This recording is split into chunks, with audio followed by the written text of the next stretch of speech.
Сәлем, достар! Сіздермен бірге Үмітжан Кенжетайқызы және «Спорим, ты знаешь казахский язык» жобасы. Тіл тәуелсіздіктің қуатты құралы, ақыл-ой мен парасат белгісі. Жас ұрпақты тәрбиелеу және оларға ғылым мен білімді үйрету қазақ тілі арқылы жүзеге асады. Біздің мақсатымыз еліміздегі әрбір азамат қазақ тілін сөйлеу деңгейінде білетіндігін дәлелдеу және қазақ тілінде сөйлеуге ынтасы бар адамдарға қандай көмек қажет екендігін анықтау.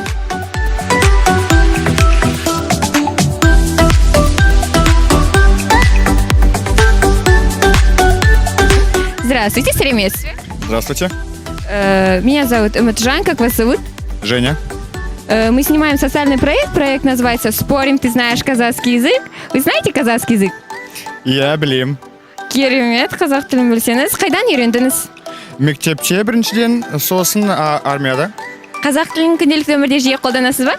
Иә, әрине, ассамблеяда, сосын достар ортасында. Қазақ тілін меңгеруге не түрткі болды? Да, так, подождите. Почему вы изучили казахский язык? Мен Қазақстанда тұрам, сосын қазақ тілі бұл мемлекеттік тіл, бұл менің тілім. Әскери борышыңызды қай қалада өтедіңіз? Мен Нұр-Сұлтанда қызмет еттім, сол сарбаздар оңтүстіктен сарбаздар болды. Сосын мен қазақ тіліне үйрендім. Что вы думаете, что нужно сделать, чтобы казахский язык стал более популярным? Самое эффективное – это оказаться в казахоязычной среде. Например, как я, сходить в армию. Енді барша көрермендерге қазақша бір тілек айтсаңыз. Бейбітшілік, тыныштық және сәттілік тілеймін. Қатысқаныңызға рахмет, көптен көп. Мына шоколад сізге. Рахмет сізге. Здравствуйте. Сәлеметсіздер ме? Можно задать несколько вопросов? Конечно. Менің атым Үмітжан, меня зовут Үмітжан, как вас зовут? Менің атым Лиза. Менің атым Татьяна. Менің атым Екатерина. Мы снимаем социальный проект называется «Спорим, ты знаешь казахский язык». Вы знаете казахский язык, да? Иә. Керемет. Сіздің жасыңыз қаншада? Менің жасым 21-те. Менің жасым жамада. Менің жасым 20, да. Керемет. Чем вы занимаетесь? Немен айналысасыздар?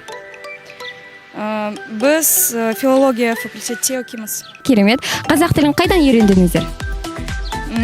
Қазақ тіліне мектепке оқимыз.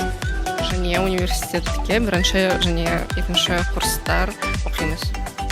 Екінші курста үйрендіңіз, иә? Часто ли вы пользуетесь казахским языком в жизни?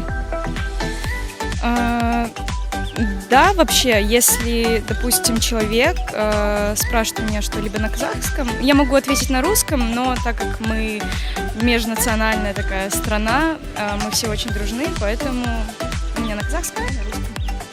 Привет. Когда на подработке нужно что-то прочитать на казахском, обычно просят меня перевести что-то такое. То есть я понимаю, могу своими словами объяснить. Ну или когда песни там слушаешь, сейчас популярны стали некоторые казахские песни, или старые, допустим, от 91, все равно ты как-то пытаешься переводить, понимать. Или тот же Ирина Кайратовна сейчас, ты все равно как-то пытаешься переводить, чтобы улавливать смысл полностью. Как вы думаете, девочки, что нужно сделать, чтобы казахский язык стал более популярным? Ну, я думаю, внедрять его в песни сейчас популярные на данный момент. И, в принципе, это действительно интересно, потому что ты слушаешь песню, и тебе хочется знать смысл, и ты переводишь.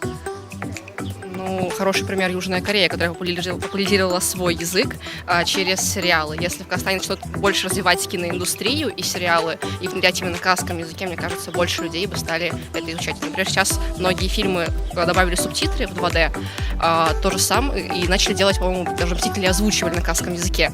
Если появится какая-то озвучка, думаю, это будет популярнее. И опять же, больше исполнителей нужно на казахском языке, именно в больше молодежных направлениях.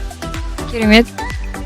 Я думаю, что не только кинематограф, но еще мультфильмы, развивать их больше, делать более качественно на казахском языке, чтобы и дети начинали начинать прививать детям любовь к этому, к языку, к их родному, и чтобы С раннего возраста. Да, с раннего возраста Қыздар, қатысқандарыңызға көптен көп рахмет. Өйстіп қазақ тілін дәріптеп жүре беріңіздер. Спасибо за участие. Аха.